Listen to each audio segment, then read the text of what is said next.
time for me to speak.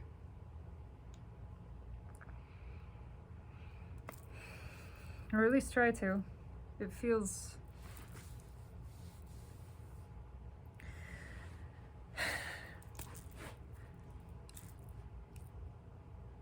It feels like I just don't have the words. I am recording this anyway because I want to. And sometimes when I just start talking, things start to flow. If I just don't think about it and let sound happen, let words fall out of my mouth. And there has been a lot of this happening. I had a real clear idea of what I wanted to talk about earlier. I felt the inspiration to speak, but I didn't because I was working.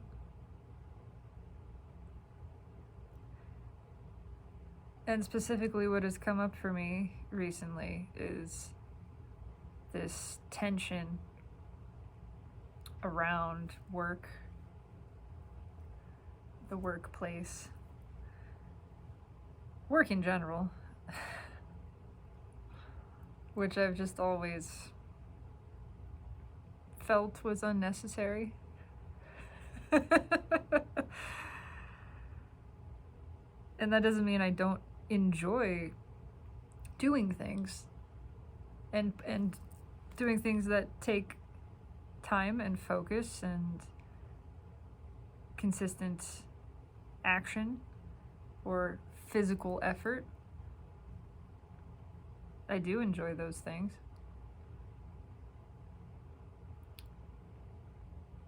But work should arise naturally, not be forced, and not have livelihood attached to it, not have survival attached to it, not have worth attached to it. It doesn't really. I'm aware also that that is a power that I have in my perspective, to be aware that I and everyone deserves to exist and have our existence sustained. And in fact, it is. In fact, it is. The universe provides, takes care. There is no limit to anything, to any resource. Certainly not to food or water or money.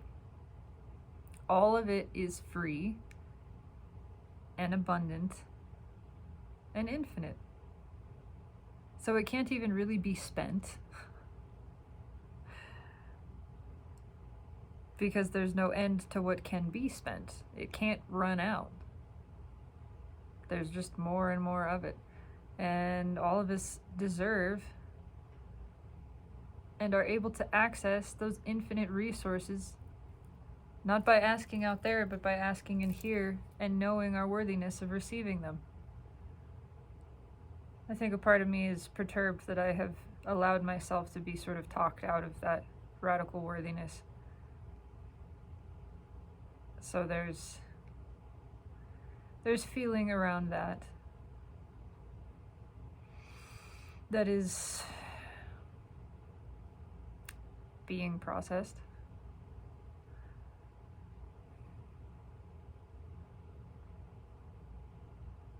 The bigger you dare to dream, the harder ego pulls against it, and the more suffocating and oppressive and depressive it feels to allow the self to be put back into that box where it just doesn't fit. It never did, but especially now, it does not fit. It's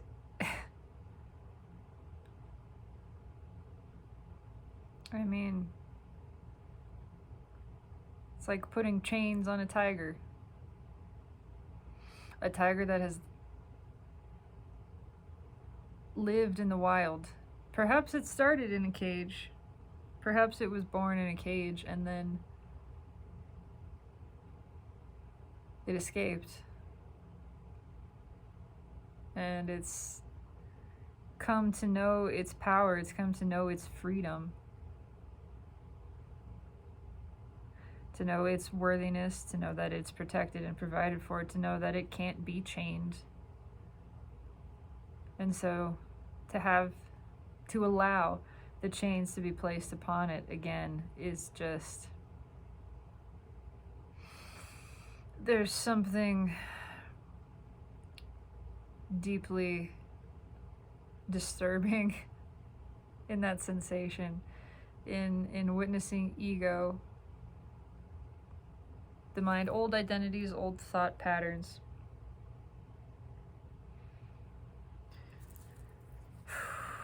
And I know there's not actually any threat. I have the choice to align with them or not.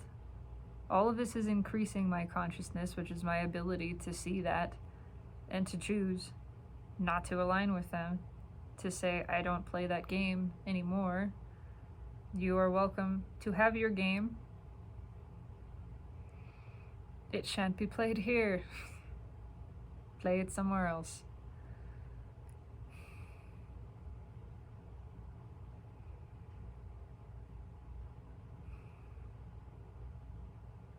I don't know where I'm going with this. I mean, do I ever? I don't know where I'm going. Period. I don't know anything. I really just am. That is the most that I can say about myself, with absolute certainty. I am loving. If there is one singular facet to my identity, my core identity, the truth of self, the essential nature of being, if there's anything added to it aside from pure being, it is the attribute of loving and desiring. I am being, and I am loving, and I am wanting, and really, other than that, there is not much I can say.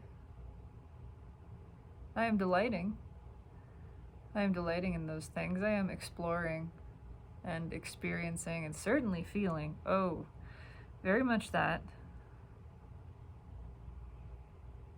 Feeling and sensing.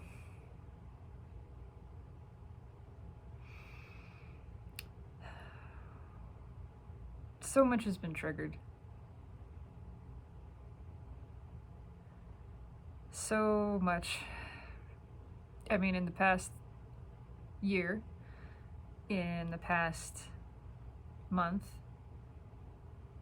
in the past week, and today, it just keeps coming.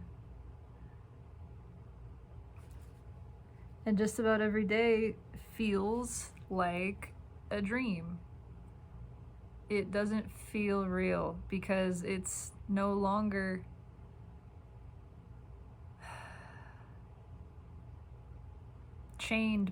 bound by the same limitations that it once was. And also, I have received what I asked for. The greatest desire, the deepest thing within me, the deepest want. There really wasn't much else. Even when I started this channel, I put it out there, and it happened shortly after I started this channel. All I was ever manifesting, my entire focus of manifestation, the only thing I was asking for was ascension of earth, the self, and divine counterpart. That's it. That is it. That was the entire focus of my manifestation.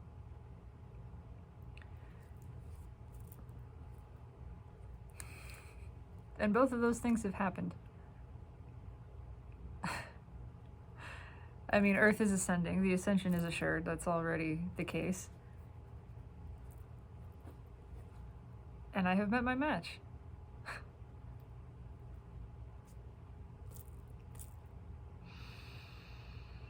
And now I'm in uncharted territory again. Absolutely unknown. It's where do we go from here? And suddenly, in this new level, all of the stuff from the mind comes flooding back. All of the trying and thinking that it wants to know. That it wants to know where we're going. It wants to know the next step. It wants to know what's around the next corner. It wants to know ahead of time. It wants to predict when none of this is predictable. There are things that I know. Oh, there are things that I know within me that take place.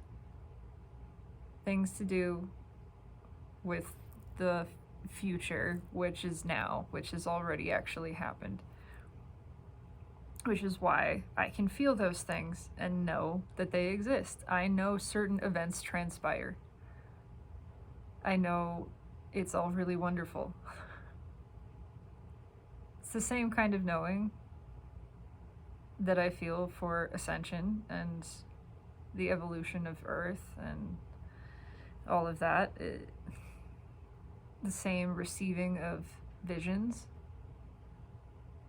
which hasn't been such a thing happening for quite a while, and now I am receiving again because I'm opening to that. I'm opening to the unknown, to not projecting an image of what I think is or should be, but trusting that everything that is delicious, is desired, is what I want, and I'm learning to enjoy the delight of a desire that surprises me, that I can feel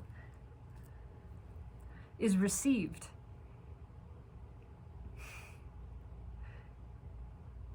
And I'm receiving that desire because the rest of me is living the experience of it and enjoying it. And in that moment, we are sharing the experience. Emotionally, it's felt. So there are things that I know happen, some of them in detail, most of them with not much detail, because the detail is still unfolding, and because I want that, because that's exciting to me. And I'm just leaning into this dreaming, knowing this is the way it's supposed to be. We are supposed to just be dreaming. We are supposed to, maybe is not the right word, but that's how it's allowed to be. That's how it can be. That's how we started. That's where we're headed. Is a world where we predominantly daydream. We predominantly dream. It's everything Abraham Hicks has always talked about. And it's making more and more sense to me now. That this is how it works. This is how we intended it to be. Is for us to just dream and delight and bask and dream some more. Really, to kind of bounce around between those things. And there's contrast in there too, absolutely. And we enjoy the contrast. So there's never not enjoyment taking place. We're enjoying the contrast, how it feeds and fuels the desire. We witness the desire filling in. We bask in that. We do more dreaming, receive more. We experience the manifestations that are right there, that are ready for us as we're moving through this whole process. Those are adding to the dreams and desires that are coming a little further down the pipeline. It's just this continuously curated experience of wanted thing after wanted thing. Again, we want contrast. We like that. We include that. But now we're doing it on purpose, and the contrast is great too. That's how it's intended to be. And so I'm facing the starkness, the stark contrast of how out of date certain aspects of reality are with the updated awareness that's in here of how it actually is. The illusion versus the reality, because this is the illusion. And it becomes more and more obvious how much of an illusion it is. And it's starting to match. It's starting to match. But there are some just wildly out-of-date components. Largely to do with society in general and the way things function there. And there's a tension with that. There is the feeling of mismatch, of this is not... Things that once felt very much in alignment are not feeling that way anymore.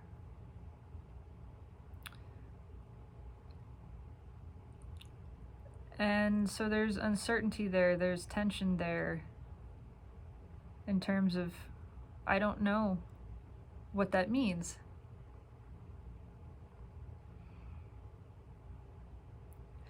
And maybe they never, when I say in alignment, it was really more just in alignment for the moment.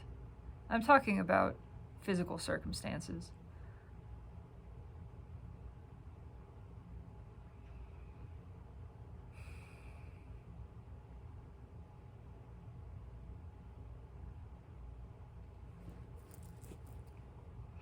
Ego has a role to play too in this, certainly. Most certainly.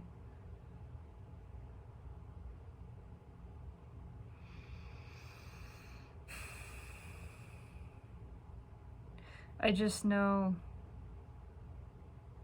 that there is more, that there is something else. I know it more and more certainly the more that I am dreaming. I don't know what it is.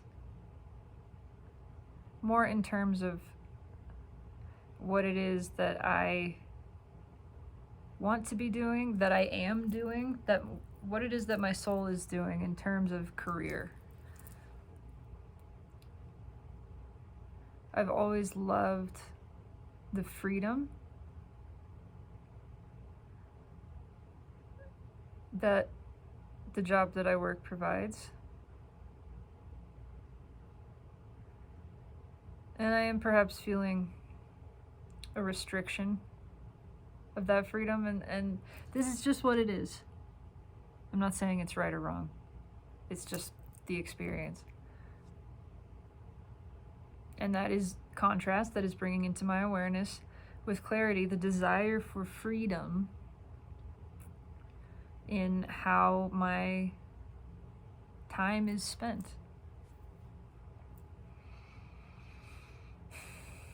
There's just a strong desire there for freedom. Financial freedom, abundance.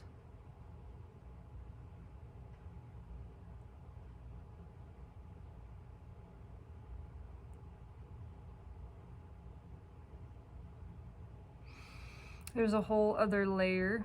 But first of all, I am truly grateful for the clarity around that desire, which is growing and filling in, and I know it's calling something. It's calling something. Something is calling to me. That's why I'm feeling this, and I don't know what it is. And then that's where, the mind can start to try to interject itself. But I just want to hold this sensation of there's something calling me, something to do with tremendous freedom, absolute freedom of time and money. Absolute freedom of time and money. An abundance of those things. That is something that is calling to me, that I feel deeply and is coming. And I'm just gonna let that transpire. I'm gonna let that be received. I believe in that. That is mine. That's something I've created. That's something that belongs to me. And it's moving. It's in orbit still. but I can feel it now. It's close enough that I can feel the gravitational sort of pull of it. I mean, it's magnetic. I can feel it coming. So I'm just going to feel that and leave that there. There's been a whole lot of triggering around this word irresponsible. The lights just flickered. And that's a component of this, that's a layer of this, that's been adding to my desire as well, but it's also been certainly triggering me to look at, well, the things that are arising. What does it mean to be irresponsible? Why is that something that upsets me so much? Why is that something that simultaneously upsets me to feel that I might be perceived as, and that I reject so thoroughly at the same time? The notion that I, or anyone actually, could be such a thing. That our only responsibility is being. Our only responsibility is to ourselves in owning our own experience, our emotional experience. My responsibility is to myself and knowing that I create my reality. Literally. Not figuratively, not metaphorically, literally. I create everything. I am the master of my own fate, my own experience. I take responsibility for that, for my creation. And everything else is not my responsibility. Everything else, nothing else. Nothing else is my responsibility.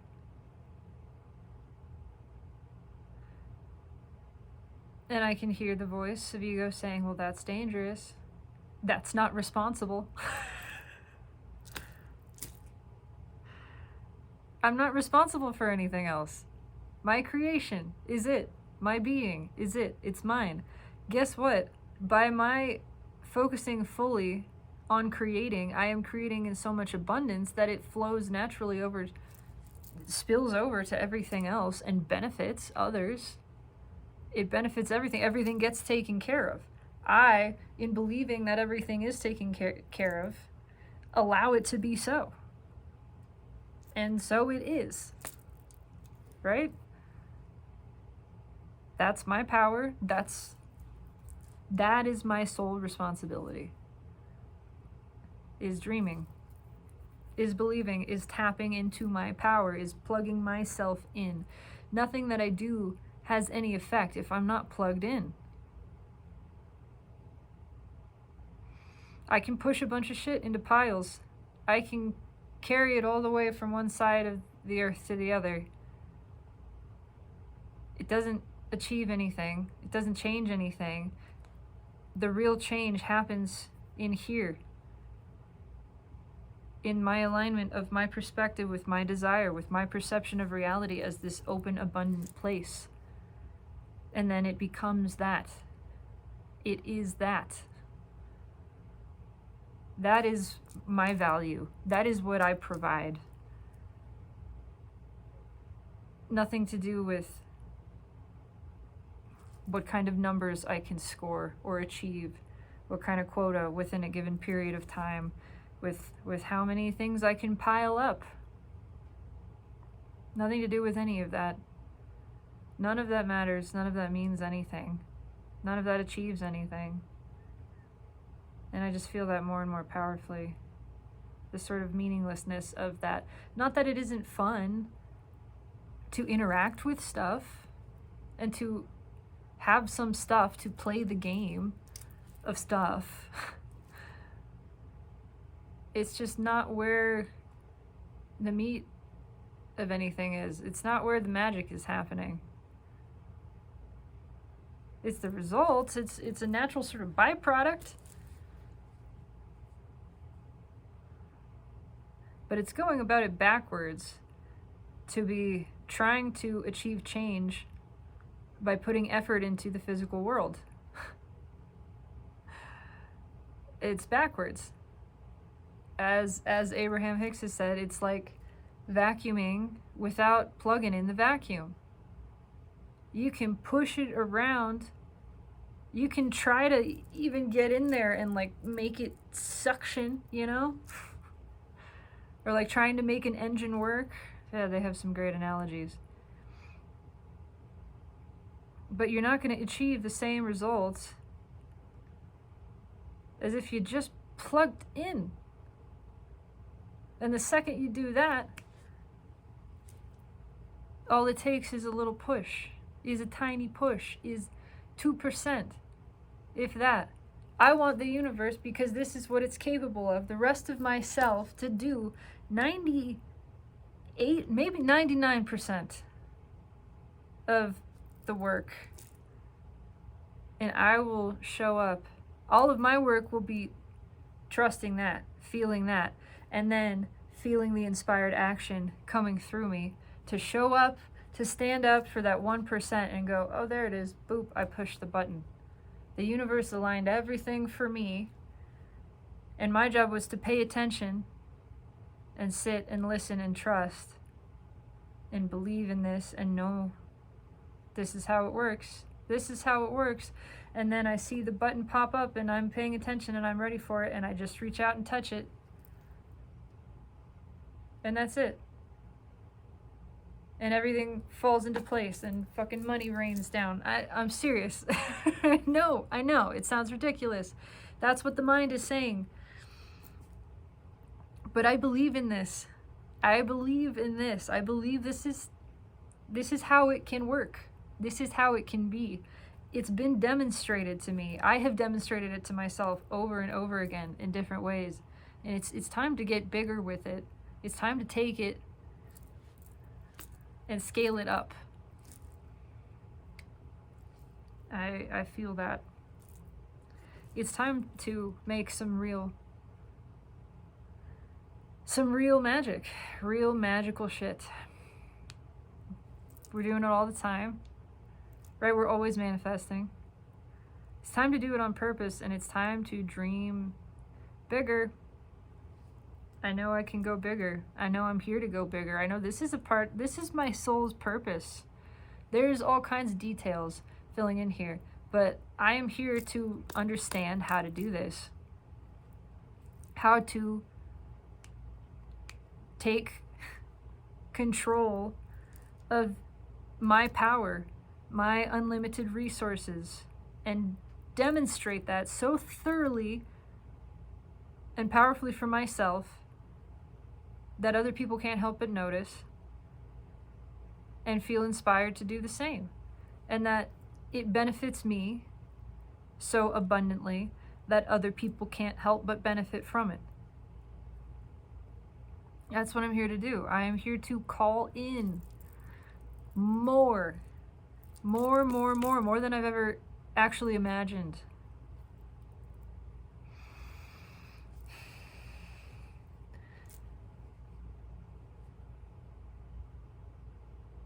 And the more that idea, that feeling, that desire, that knowing is pushed against, the stronger it gets. The stronger it gets, the more it's pushed against, the more it pushes me into it, to expand it, to say, no, I know this is how it works. I know. It feels good. It feels too good. It's not about being right, because there's that component within me too that's always saying, are you trying to be right? Are you just afraid to be wrong? But no, because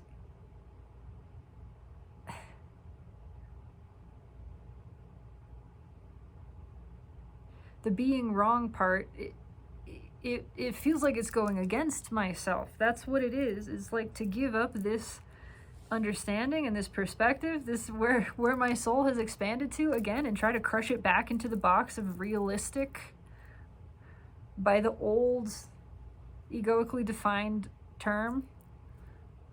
It's literally soul crushing. It just is like, no, dude, No. I don't fit there.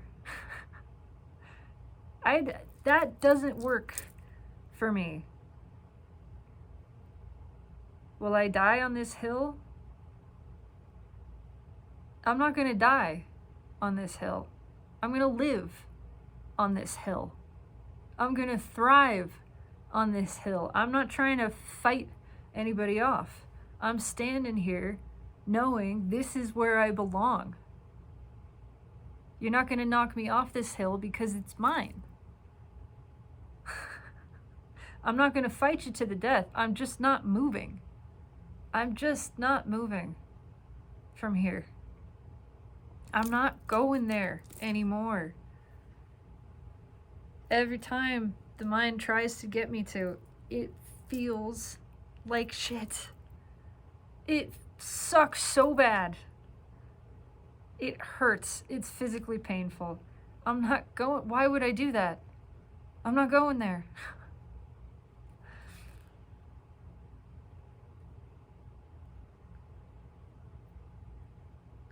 But I know too that I want to get really steady in this place. And sometimes I am, sometimes I feel it and I'm just rock solid. I'm there and it's like, you can't budge me. I am rooted here. But it's a new place. It's a new place. And sometimes I look down and go, oh my God, where am I standing? I've never been here before. And all of the kind of fear sweeps back in, and all of the voices, the chatter of, yeah, it's not safe here. Yeah, you better go back. You better turn around.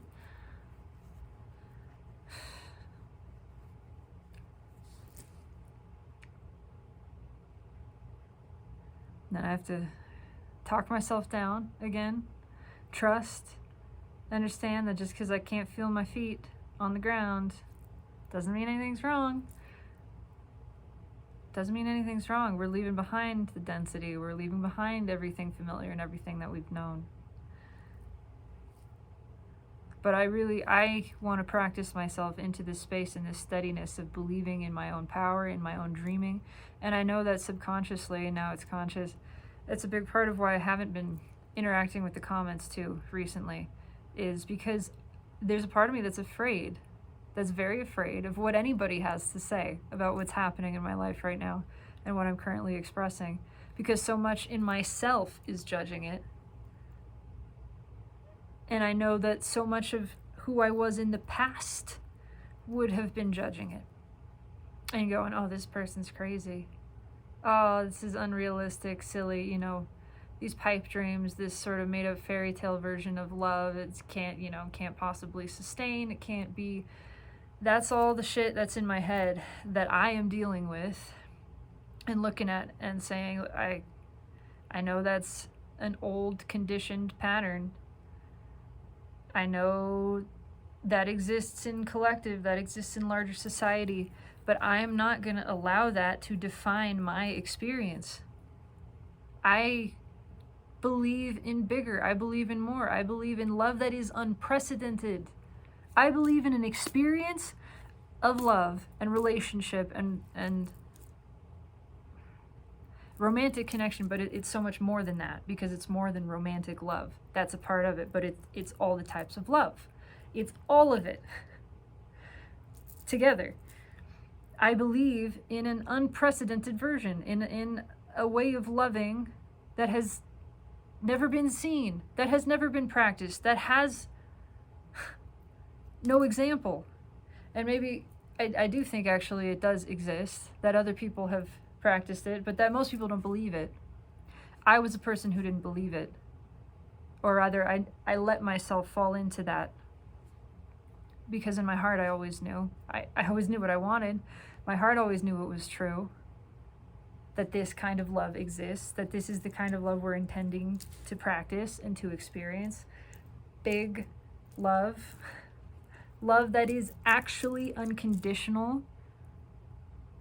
Which means it doesn't change because it's not based on conditions. So it doesn't matter what the conditions are. All of it feeds this love. That's what unconditional means. Fueled by everything, no matter fucking what. It just gets bigger. It just grows. It's all encompassing. It's all kinds of love and intimacy in one. it doesn't diminish, it doesn't tarnish, it doesn't get stale. It not only stays fresh, it gets bigger and fresher because it's alive. It's alive. So it's continuously new. It's continuously growing. Every single moment, every single day, it's new. Again, it's one of a kind. The experience of it in that day is fresh and new and unique and special. And so it's treasured, it's experienced as precious. And it's natural to adore and appreciate it every time, every moment. It's just better. Wow. Oh my God. More. That's the kind of love that I believe in, that I have dreamed of, and have dreamed into being. Because I couldn't dream that dream if it weren't already there, if it didn't already exist. I couldn't dream it. That's built into the framework of the universe. That's built into my soul.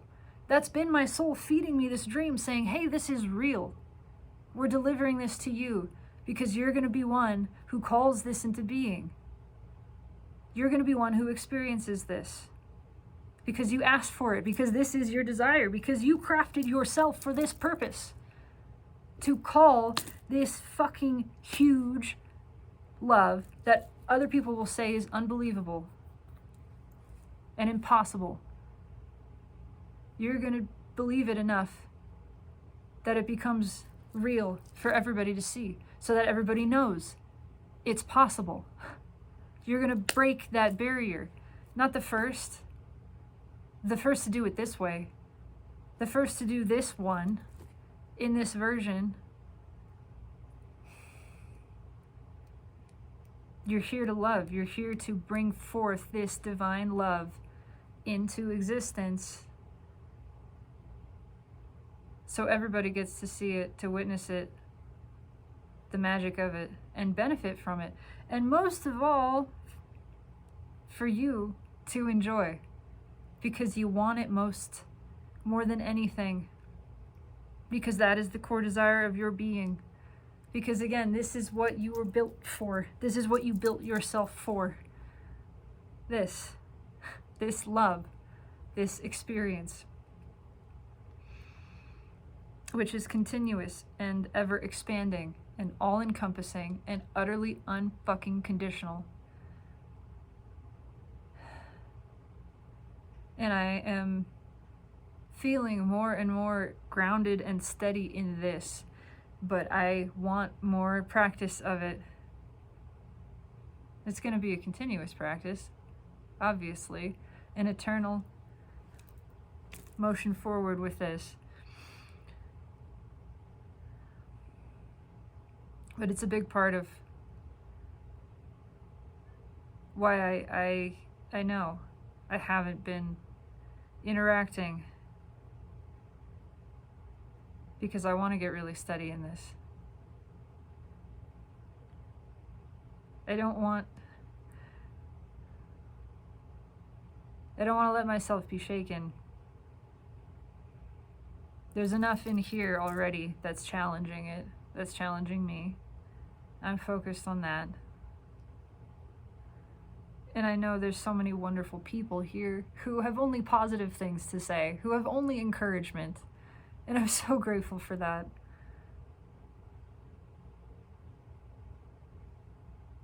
But it's definitely, there's enough challenge too in my own external world that I can feel from other people, and also that is why I haven't shared the details of this with very many people in my personal life. I mean, everyone I know in person knows that I'm seeing someone. They know that, oh, I'm dating someone. That's about as much as they know.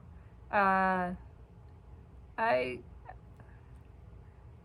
have some friends that, you know, like to pick on me. Not pick on me, in a very loving way. And I've told them some things, probably that surprised them, because they didn't expect me to respond with confidence. And then they kind of let it drop. But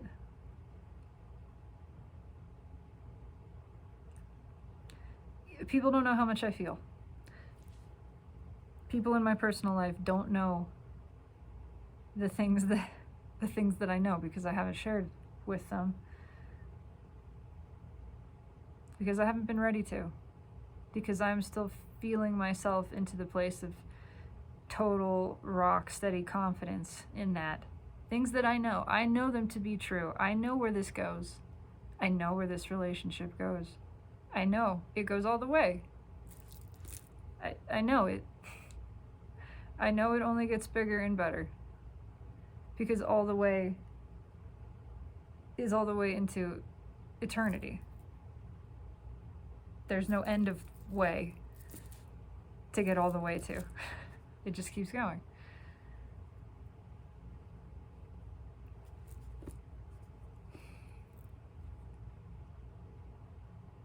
I know it's incredible. I know the things that we create by our shared dreaming are absolutely mind-blowing. They're so fucking cool. I know we have so many. It's just experience after experience of fun and laughter and exploration and creativity and creation and just enjoyment of every kind of thing. And it's all full of meaning. Every moment is precious and beautiful, and a lot of them are silent. A lot of them are still. Just being, just basking together in everything. But there's a lot of excitement too. There is so much activity in there also. Fun activity.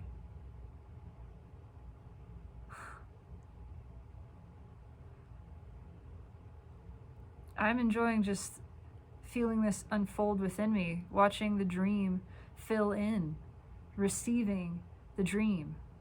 I'm getting more and more how that works, what that feels like. I'm getting better at it. It's like muscle memory is building. It's becoming more familiar. And as that becomes more familiar, everything else becomes unfamiliar. It's like, oh my God, this outdated, like I'm walking around with, I don't know. I am a character that's already on the next patch, right? And the environment, the world, is on the last patch.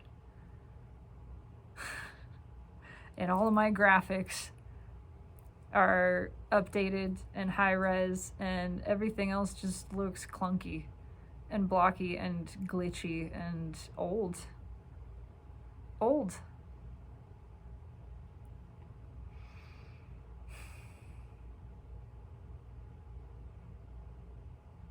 Yeah, I feel ahead. Which is really cool, but also really trippy and really weird. It's nice though. This is where I'd like to stay. This is where I believe I can stay.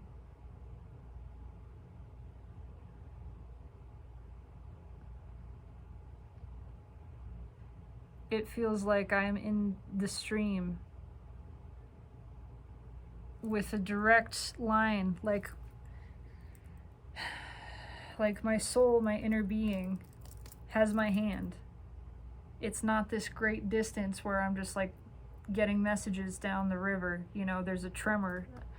I'm listening to the earth and I hear the knocks. It's like there's this connection we're touching. Like I am leaning up the stream, and because I'm leaning up the stream and there's this direct contact, I'm there more fully.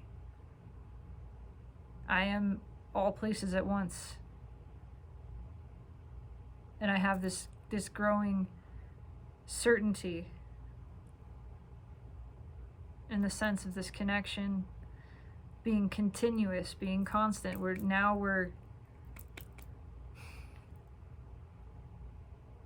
We're in touch. We're in sync together.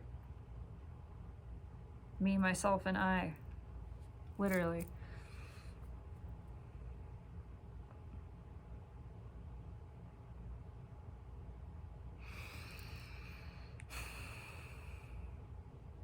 None of this is what I intended to talk about earlier, or thought that I was going to talk about earlier. Had a lot more to do with judgment.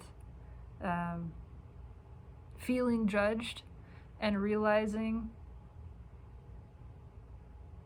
well, now I'm realizing that what I was feeling was less certain about what I know. And that didn't feel good. But it also pushed me to become a lot more clear on what it is that I know, which makes me feel more certain about it. It just clarified not just my desire, but my knowing. Because the knowing was called into question, I felt myself into it. I felt myself more powerfully into it, into alignment with it. But there was the realization earlier too that I was feeling judged in large part because of how I have judged in the past.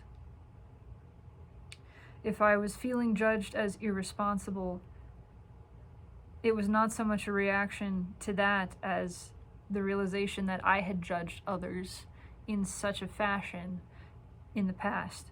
And in my coming to awareness of that, and that there is no such thing, that was an error in my perception.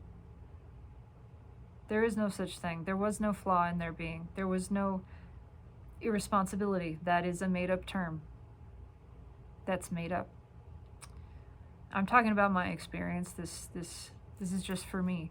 But when I realized that and my perception shifted of how I had felt in the past, I realized what I felt bad about was not being judged as irresponsible, but judging as irresponsible. And the instant that I withdrew that judgment, that I realized, oh, that's not actually true. That's not how myself sees it, how Source sees it. There is no such thing. I cast that judgment, that condemnation, out of fear, out of conditioning, unconsciousness, participating in this illusion. It's not actually true. It's not actually the way that it was. There was no irresponsibility. There was only being. There was only being, expressing, and being. That's it. And the second that I cleared the veil, that I removed the splinter, or rather the beam, from my own vision, and seeing I had judged somebody here, and that judgment was unwarranted, because there is no such thing. There was no flaw in their being. And the second I saw that, I realized that there was no flaw in mine.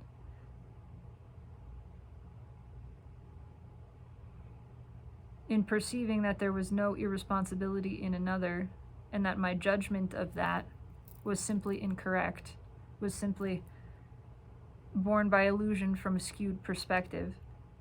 And in the realization of that, that perspective gets corrected. Things realign. It's realized there is no flaw, there's no irresponsibility. The second that is removed from this other individual, it's removed in myself as well. Because everything we're judging in another, we're judging in ourselves. And everything we forgive in another, we forgive in ourselves. And true forgiveness is the realization that it was never wrong in the first place.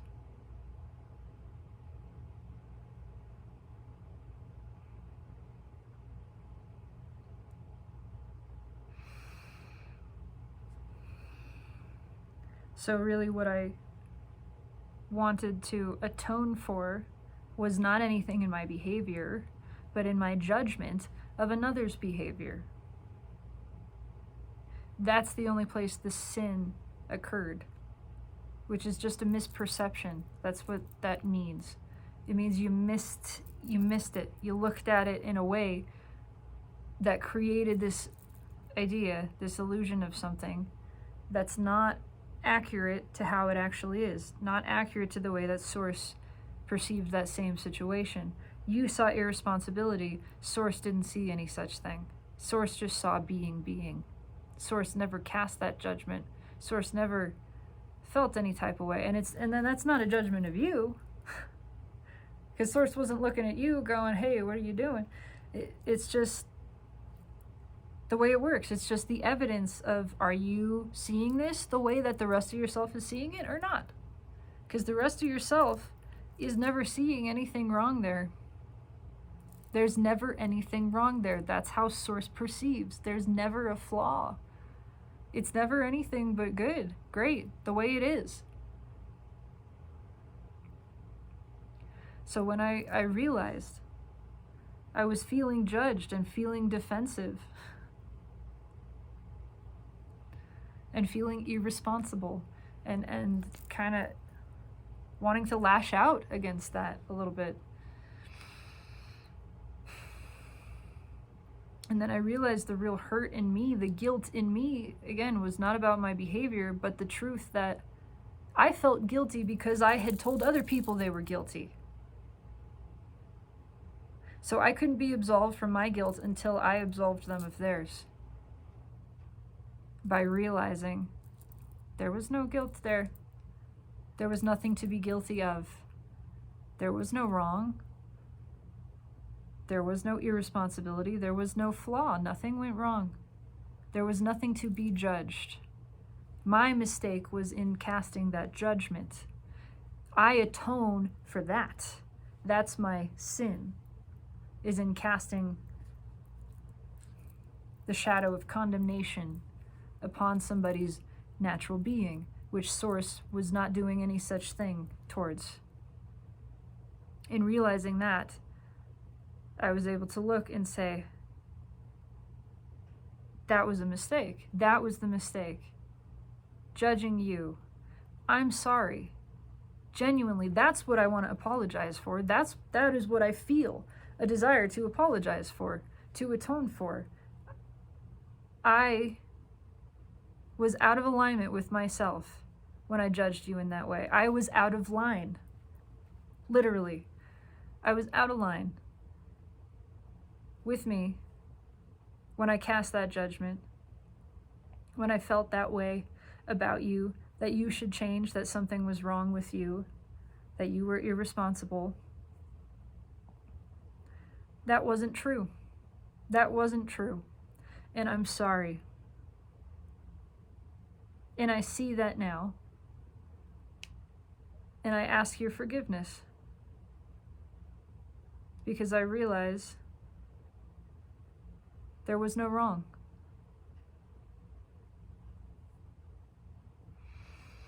And in realizing there was no wrong in you, I realized there is no wrong in me in this very moment. And I realize even that perhaps it is now you who is in this place of skewed perspective, possibly casting judgment upon me of irresponsible. And I don't judge you for that. And I no longer feel threatened by it, because I know, having been in that place where I was deluded and confused, I know what that feels like. I have been there. I understand.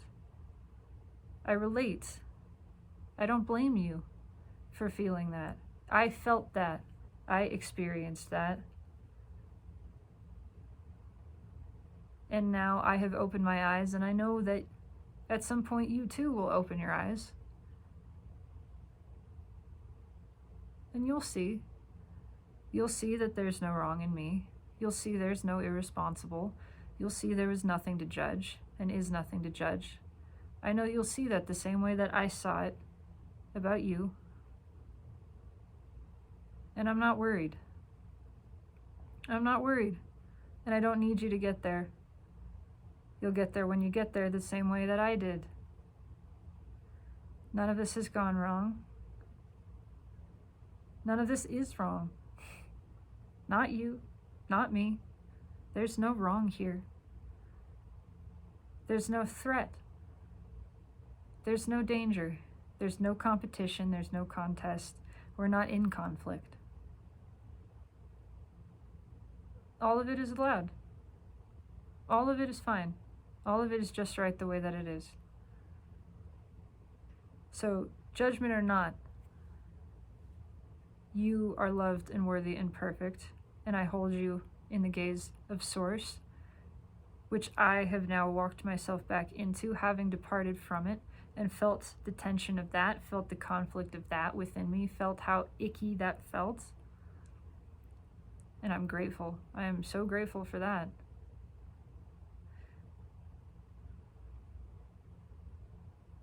And I know only more strongly how unpleasant to me it feels to perceive a flaw in another.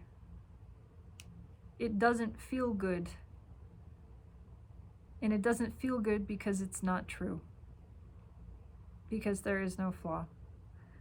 The more powerfully I know this, the more powerfully I want to know this.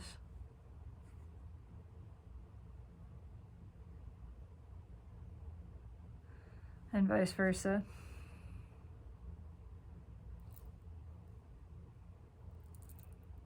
The more I desire to stay in this place of the perception, the true perception, the clear perception that everything is good. There is no wrong anywhere.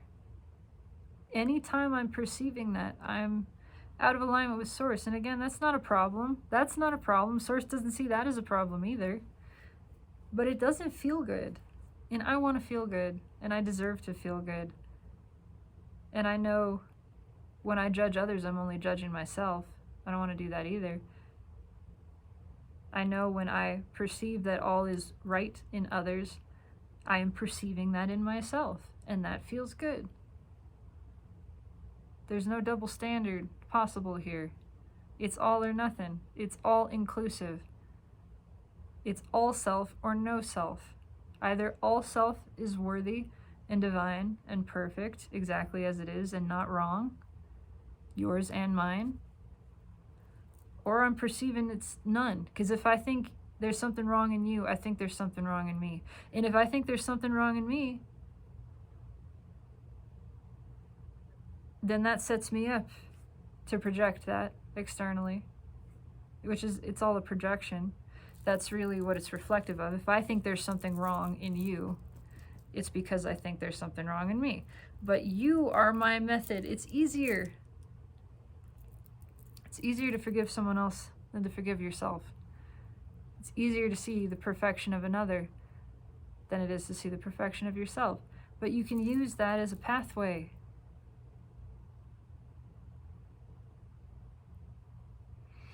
Use that, because it's all the same self.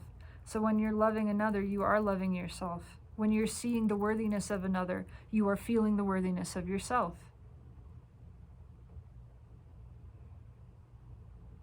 When you're seeing the perfection of another, you're seeing the perfection of yourself. You're owning it at the same time.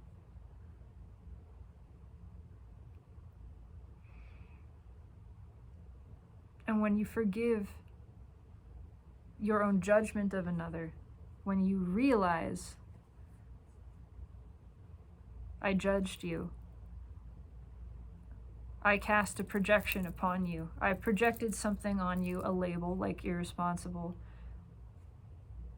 that wasn't true. You were just you. You were just you, Source.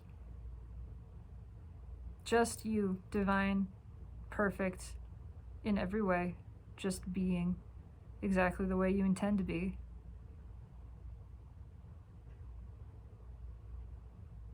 And I judged your being. I judged your perfect, immaculate being as something less than that. And that is what hurts. And that's what I'm sorry for. I missed the mark there. I sinned there. And I correct that. I atone for that in my awareness, in the correction of my perception, in seeing again the truth that there is no flaw in your being. You are divine and perfect. And the moment I see that, the moment it clicks into place within me. I see it at the same moment. I see in your perfection, my perfection reflected to me. And that's how I know it most clearly.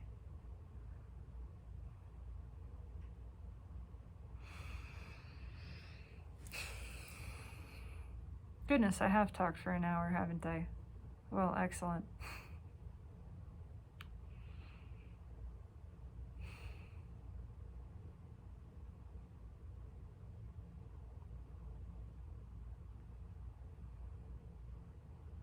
I do feel much steadier.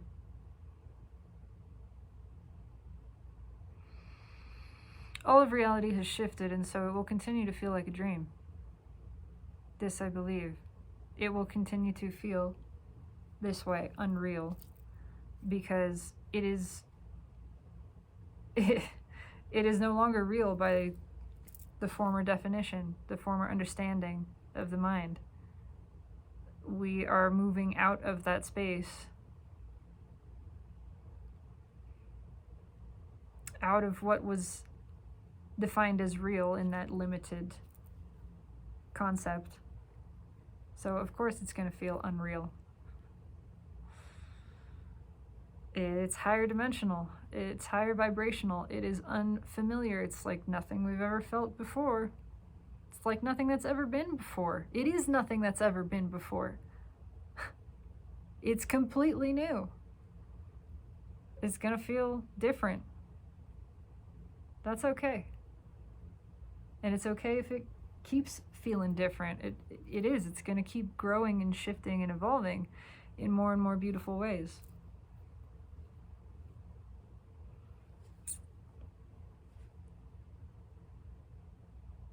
So I'm just gonna lean into that.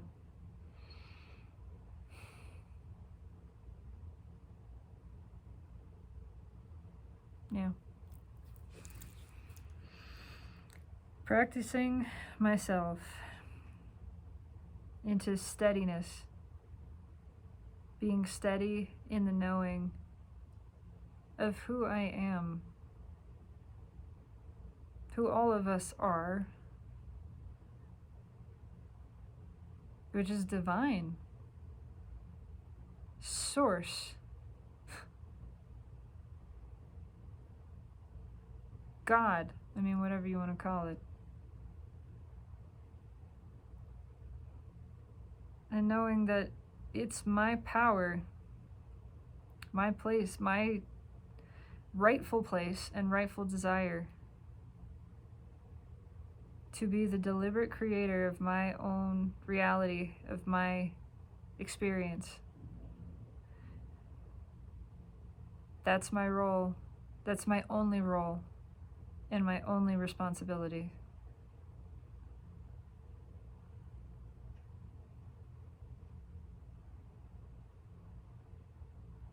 And I'm owning that. I'm here to dream big. I'm here to outdo myself again and again. And you know what? Now I have a partner who's doing the same. Because that's been a part of this plan too, all along. That we would call each other forth the way we always knew we would from the very beginning. Because we've been on this journey together from the very beginning. We came here together. We parted ways to explore on our own, crossing paths here and there, bumping into each other, pushing each other, reminding each other who we were, what we were here to do, encouraging. And then we knew we would get back to this place where we would unite again. We would come back together and stay there because we did enough of this other stuff.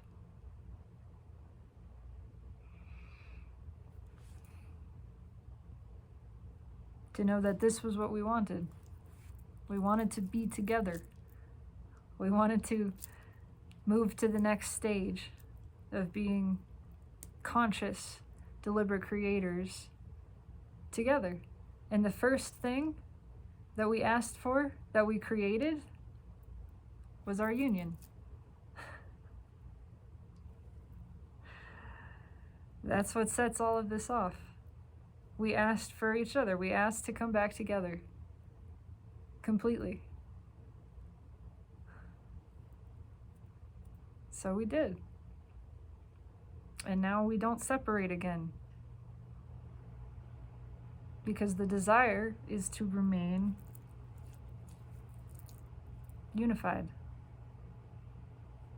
As two complete beings, two ones become a two. It takes a whole one and a whole one. And each of us knowing our wholeness and our oneness. We called another that was the match to that one that we knew always existed. We always knew that knowledge was always there. If there is a match to me, there is a match. I came forth as a pair. There's another one of me. That's not me, in fact. It's not exactly the same, but it is exactly the same. You see, it's exactly the fit. My energy, their energy, we came mated, paired. And in order to learn more about that, and more about our desires, and more about this world, we separated. But we always knew the other one existed. That knowledge was built in, and was always calling us back together across all of these lifetimes. And now we're here, both of us, graduating in this place of expanded awareness where we're ready to say, I want to come back together. I want that. Now I know what that means. Now, because I know the other, I know what this means.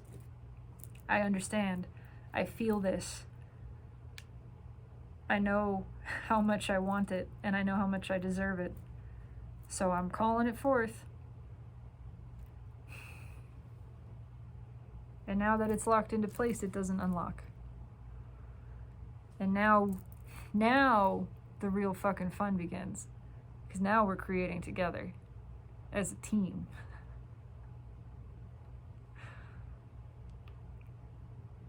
And there is no end to the magic that we call into being with this. No end to the play, no end to the delight, to the fun.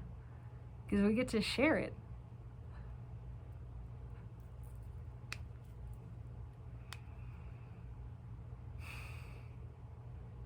Fucking cool. Fucking cool, man.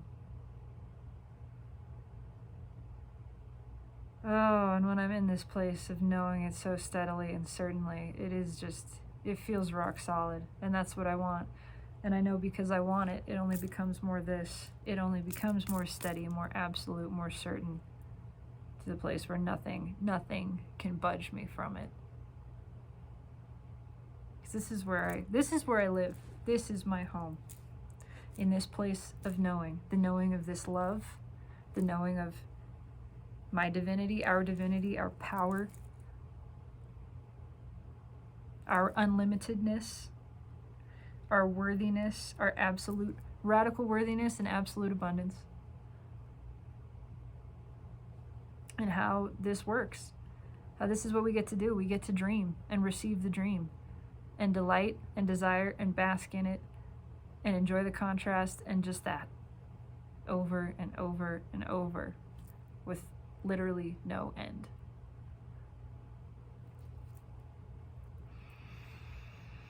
That's how it is. That's what we're doing here.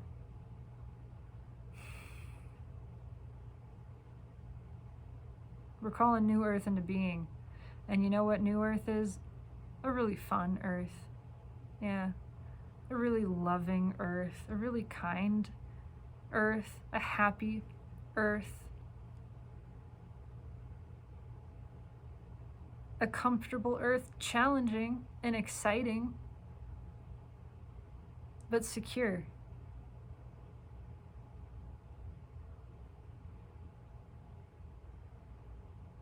full of joy, full of joy, full of connection, full of mutual appreciation,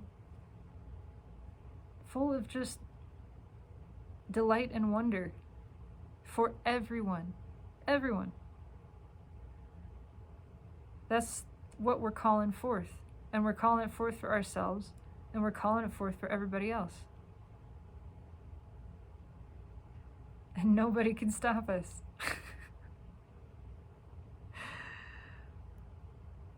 Because that is our rightful power, our rightful place. That is our birthright. That is our God-given right and ability. Because we want it, so it's ours. We are right in our wanting. And what feels good is good. For us, for everybody.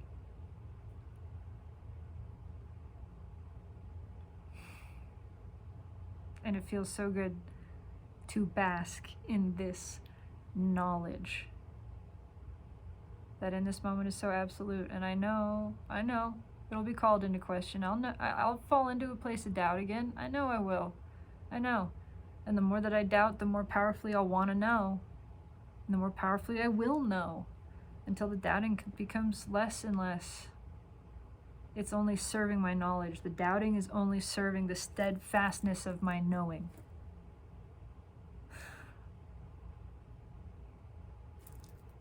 It all works out for me.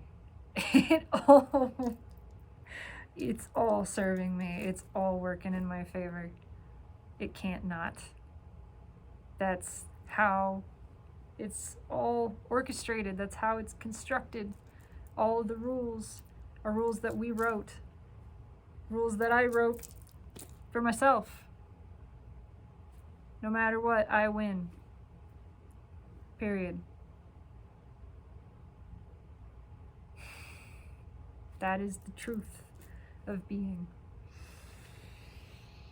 Alright. I think I'm gonna just chill with this.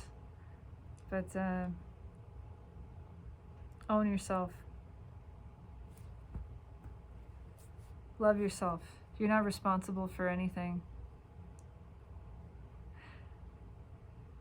Except your own creation. So, own that. It's fun. Recognize that judgment of another is judgment of self, and that's why it doesn't feel good.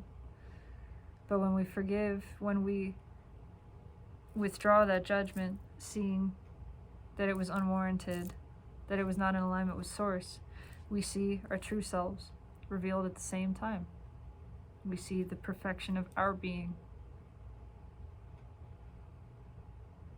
And we know that we're free. We're absolved. We're free and clear.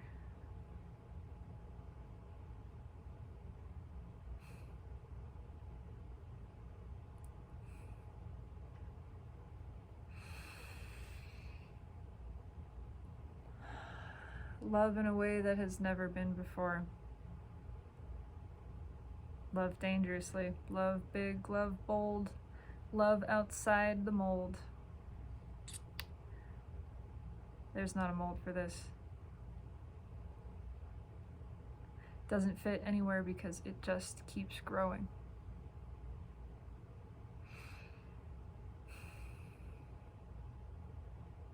Thank you for your witness. If you're one who has witnessed this, I truly appreciate it. And I, at some point, will feel confident enough to read comments again. But I want to admit to that too, I am practicing this in myself until it becomes steady. And that's my desire. But I am truly grateful for anyone who has witnessed this, anyone who has resonated with this, or not. I mean, that's okay too. I'm grateful for you anyway. It's not a prerequisite. But really, and any comments, any interaction whatsoever, it's an energetic exchange that is deeply appreciated on my part, and I do want to express that. And I want you to know. I want you to know that I fucking love you. I love you. You are perfect. You are flawless. You are one of a kind. There is not another you. There's no mold for you. You broke the mold. So, don't try to fit in one, ever. Don't try to fit any part of yourself into a box. You don't belong in there. You belong out in the wild blue yonder, flowing and growing, wild and free, exactly as you please. That's you. That's perfect, and that delights me. That delights Source.